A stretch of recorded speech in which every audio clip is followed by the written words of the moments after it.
Good morning, road runners, and welcome back to our first assembly of the school year. This month, we begin to learn about different people who have disabilities and how you can be an ally to help a friend who might need some extra help. But we will start our assembly as we always do, with a Pledge of Allegiance and a song. We also have a public service announcement from some of our fifth graders. Please stand. Face the flag. Put your right hand over your heart. Ready, begin. I pledge allegiance to the flag of the United States of America and to the republic for which it stands, one nation, under God, indivisible, with liberty and justice for all. Please join us for the national anthem.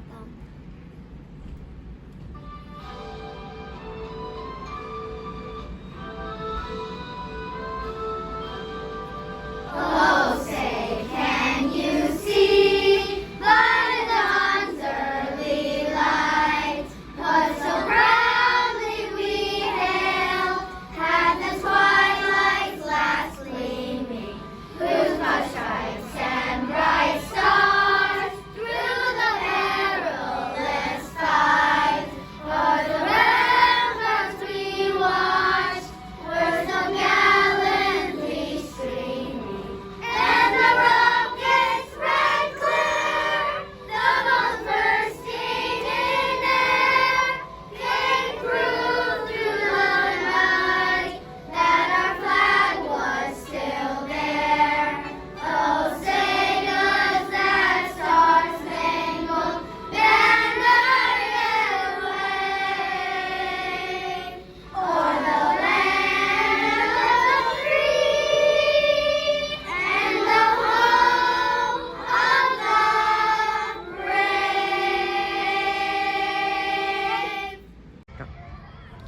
Hi, we're fifth graders from Mrs. Freitas Bowdy's class. And we're here to make a public service announcement about a school-wide problem. A bunch of people have been finding turf pulled out from the ground, from the soccer field, and from the new building. Please don't do this. It makes the turf look bad. And it's also expensive to replace. If you see anyone doing it, please tell them to stop. MHS Road Runners, be respectful and responsible. Thank you to Mrs. Trachtenberg's and Ms. Thackeray's class. And thank you, fifth graders. We know that all of you in the new building want to contribute to helping the area stay as beautiful as it is now. Now let's meet some important people on our campus. We want you to know their names as well as their jobs. And we want you to know who you might go to ask for help when your teacher might not be around. So let's meet them. Welcome back to school, Road Runners. My name is Miss J.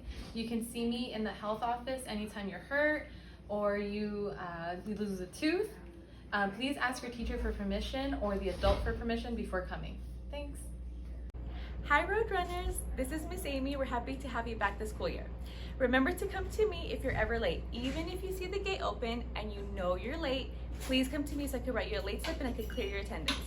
I'm also here to help you with other questions you may have, maybe calling your parents if they haven't picked you up.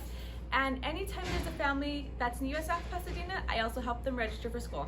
Have a great school year! Hi Road Runners, welcome back. My name is Miss Julie and I'm here in the office. Should you need any help with anything here at the school, your schedule, if you need to make an appointment with Dr. Noro, if your teachers need any help, just come and ask me and I'm here to help you guys. I'm here every single day, all day long. Hello Road Runners, welcome back to school. I'm Mr. Zuma. Excited to start this new year with you guys. Looking forward to it. Just want to say real quick, I'm here for you guys whenever you see me on the playground and you need help with anything, as far as like something like, say the soap dispensers are empty in the restroom, towel dispensers are empty, a ball went over the fence or into a tree, or you need help with finding your backpack or your water bottle or something like that, feel free to come and ask me. I'll be on the playground. I'm Mr. Zuma again. So looking forward to being here with you guys, and let's have a great year. Thank you, Ms. J, Mrs. Soto, Mrs. Kennedy, and Mr. Zuma. It's time to begin the second part of the assembly. Today, you are going to be introduced to an activist. Do you know what an activist is? If you don't, listen to the story about Jennifer Keelan. She is an activist. Be ready to tell your teacher at the end of the story what an activist is. All the way to the top, how one girl's fight for Americans with disabilities changed everything. Jennifer Keelan may be small, but her voice is mighty. Yee-haw! Snowball responds, speeding up from a walk to a trot. Jennifer loves to go fast, but she knows she'll soon have less time for riding since she's finally old enough for school. She can't wait to make new friends. She's ready to go. The school's not far. Jennifer rolls outside down the sidewalk to the corner. But stop! A 4-inch curb is a cliff to someone who uses a wheelchair. Her grandpa eases her wheelchair over the curb. Through the door jolts Jennifer. She makes it to the building. But stop! The school says Jennifer doesn't belong there because she uses a wheelchair. Instead, Jennifer and her mom find a different school that says she can attend kindergarten, but only for part of the afternoon when lunch is over. As Jennifer rolls in every day, everyone is already busy. She has to figure out what's going on and how to join in. Since most kids have never met someone who uses a wheelchair, her classmates are confused and even a little afraid.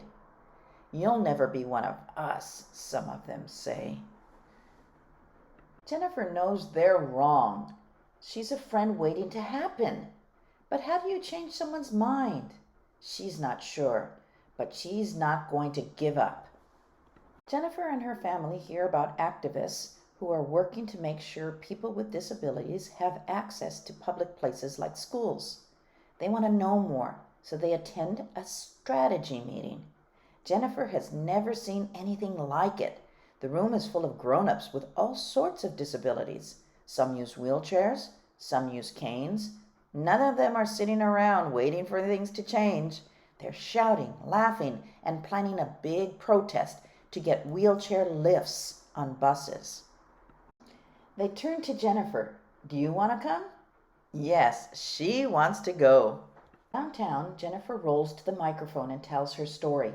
She leads marchers through the streets chanting, "The people, united, will never be defeated." It feels good to speak up for what she believes in. She can't wait to do it again. She's raring to go. She protests in Phoenix, rolls through streets in San Francisco, waves signs in Montreal. The demonstrations don't always change people's minds, but Jennifer is used to that.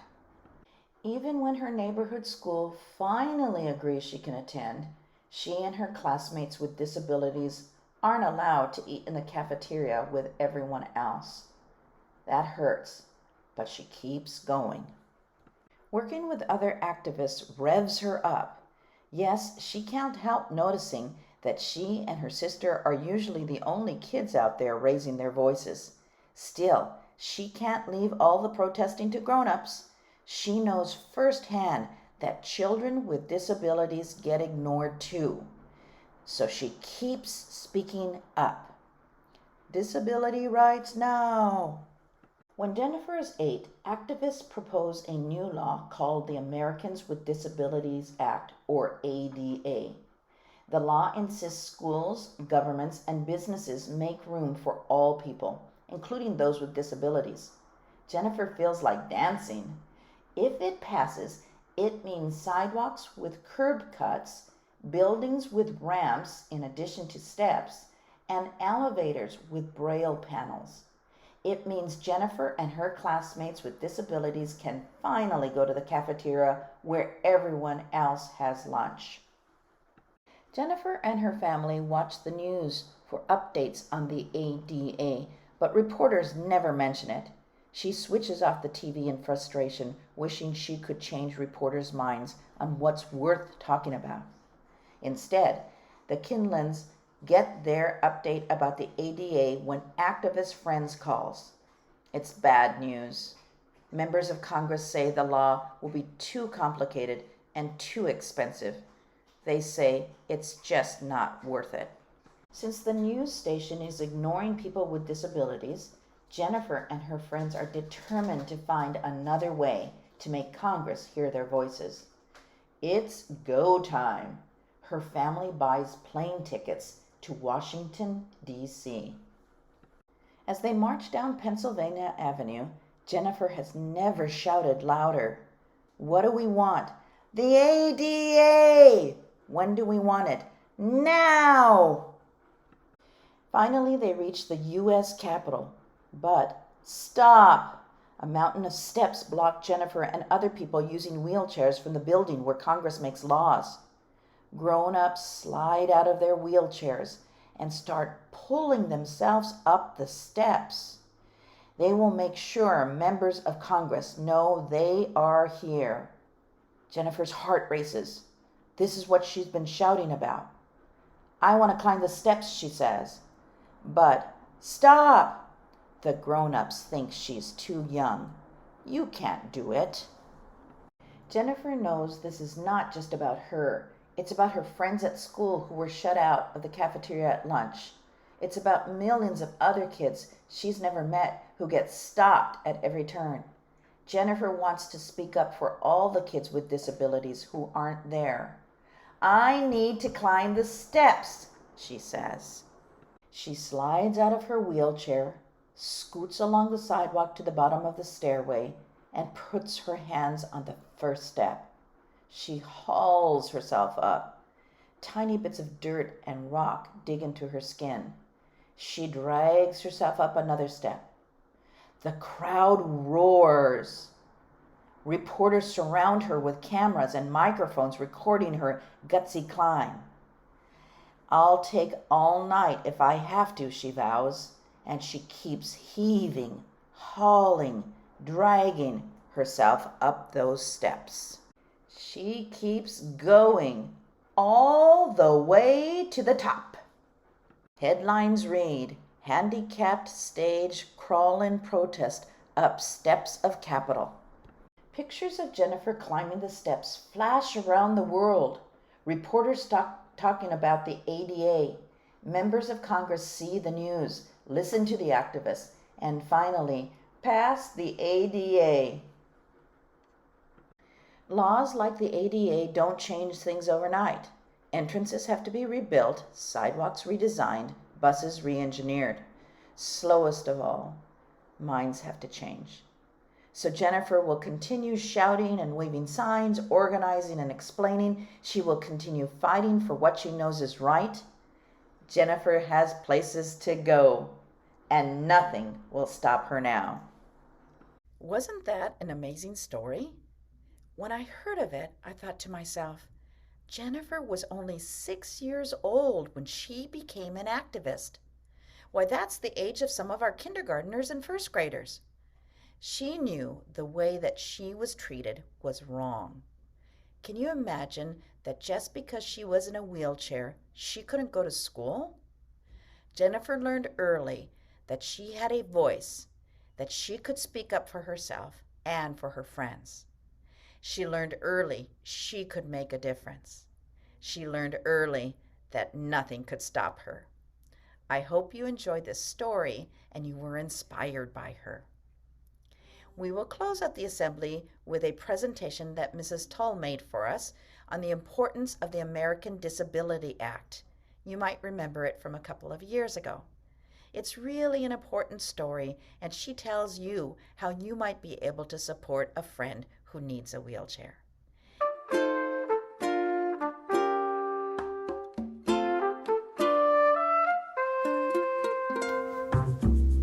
Hi. For those of you who don't know me, I'm Mrs. Tull, and I teach 4th and 5th grades at Monterey Hills School. Today, I'm glad to have the opportunity to talk to you about the ADA, the Americans with Disabilities Act, and why it's so important to me and to my family. But to do this, I'm going to have to tell you a little bit about my mom. So my mom used to be like everybody else's moms until about 8 years ago when she got a horrible rare disease called paraneoplastic syndrome. And then as a result, she lost the ability to walk, to use her hands and her fingers, and to speak clearly. So now she's in a wheelchair all the time. And I never really thought about wheelchairs that much until my mom was in one, and I realized I had a lot to learn. So my goal today is to teach you a little bit about what it's like to be in a wheelchair. So first you're going to watch just a little short video. People with disabilities need their space. Sorry, I'll be quick. A workplace within reach. And help only when it's asked for. Here, let me. I'm all set. Thank you. After all, everyone should receive the same respect and consideration. Sometimes people with disabilities feel invisible. Would she like some coffee or tea? Hi, I'll have tea, please. Thank you. I think this is yours, but everyone should receive the same respect and consideration. Can I get the door for you? Oh my, yes, thank you. Happy to help. Me again. Now that you've seen a little bit about what it's like for people to be in wheelchairs, there are 4 things that I want you to take away from this today. The first one is always speak to the person who's in the wheelchair, not with the person who's with them. I had never thought about this before until my mom was in a wheelchair. My mom's brain works fine. She's the exact same person that she was before she lost the ability to walk. But sometimes people don't treat her the way that they used to. So here's a fun fact about my mom. My mom actually taught at South Pass Middle School for over 20 years, and she's just as smart as she was then. But what happens is when we go to restaurants or stores or doctor's offices and my mom wants something, people won't talk to her, they'll talk to me. For example, at a restaurant, they'll say, "Oh, what would she like to order?" And I always very kindly reply, "Why don't you ask my mom?" Because my mom can speak clearly enough that she can order for herself. Her brain works fine. So always talk to the person in the wheelchair. Don't assume that they can't talk back to you. It's very hurtful for people in wheelchairs because they feel like they're being left out. But you can sometimes help somebody in a wheelchair. One thing I learned is I never knew how heavy a wheelchair is. And when I'm pushing my mom in her wheelchair, it's really heavy. And I'm always worried that I'm gonna bump into something or bump on a crack on the sidewalk. And so sometimes it's frustrating when we get to a door to open, if there's no button to push to have the door open automatically. And I'm always so appreciative if someone is nearby and they're willing to hold the door. So always be watchful. If there's a time when you could reach something for someone in a wheelchair or open a door, just to ask them first. Just nicely say, "Could I get the door for you?" or "Could I reach that for you?" That would be really helpful. All right, now I want you to look at the little picture of the handicap parking space. I bet you've seen these spaces before. So one thing I had never realized about spaces like that is the lines that are next to the parking place are really important, and here's why. So if my mom is in the front passenger seat and I pull in and park, I have to be able to open her door up and put her wheelchair right next to her door and help her into the wheelchair. Sometimes what people do is they see that space with the lines and they say, "Oh, I'm just going to run into this place for just a minute, so I'll park here and I'll be right back." But then I can't open the car door to help my mom. So that's really frustrating. So always make sure that you're not taking a handicap parking place or parking on those lines, even if it's just for a minute, because that minute could make the difference between a handicapped person or a person in a wheelchair being able to get out of the car or not. And the last one I want to leave you with is don't be afraid of people in wheelchairs. They're just like the rest of us. They just happen to use wheelchairs. Okay, so never be afraid of somebody in a wheelchair. And what I always tell my students, and I'll tell all of you too, is always remember that all of us, all people, that we're more alike than we are different. Thank you, and I hope you've learned a little bit more now about what it's like to be in a wheelchair.